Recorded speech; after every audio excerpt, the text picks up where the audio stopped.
All right, so last week we talked about why we like story, but this week I think we need to backtrack a little bit and define our terms.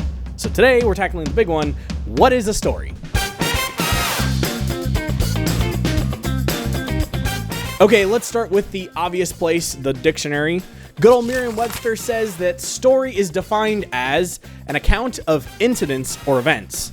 That's not wrong, but that's kind of like saying pizza is bread with toppings on it. It's lacking specificity. Did anyone order me plain cheese? So how do we define story? I think we need to break it down into 5 key elements.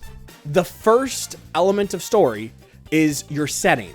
Your story has to take place somewhere. It could be, I don't know, Middle Earth, your local coffee shop, inside somebody's head. It doesn't really matter, but it needs a location to take place. And honestly, that doesn't tie you to one location. It can be multiple locations, but it has to be somewhere. It's all about location, location, location.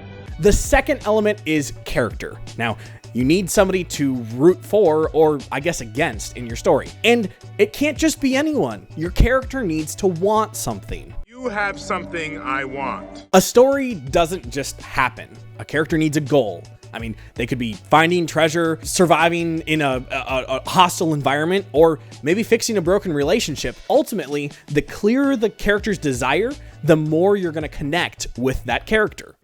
Am I clear? The third element of story is conflict.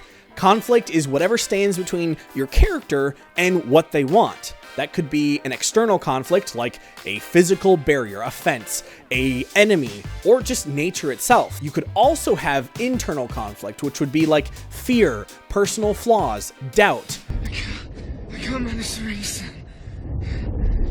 Whatever stands between your character and what they want creates tension and helps your audience relate and care about your character more. Because ultimately, if your character just gets what they want easily, that's pretty boring.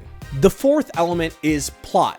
Now, this is maybe a bad way to describe it, but you could imagine plot as the scenes of the movie, right? Scene 1, line 46. It's kind of like the steps that the character takes either towards or away from what they want.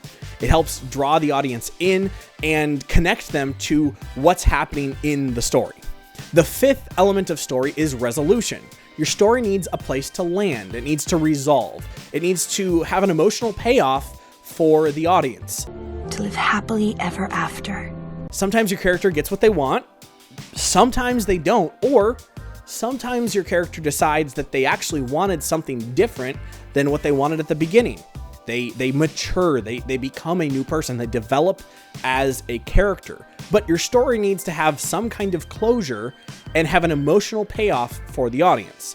A satisfying resolution doesn't need to feel happy, but it does need to feel earned. You earned it. So now that we have all of those ingredients, let's come up with a definition.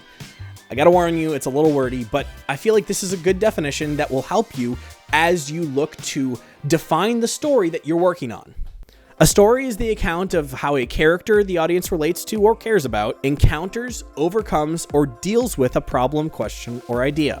Okay, I'll admit, Merriam-Webster has me beat in the succinct words department. Okay, too many different words coming at me from too many different sentences. But the concept is simple.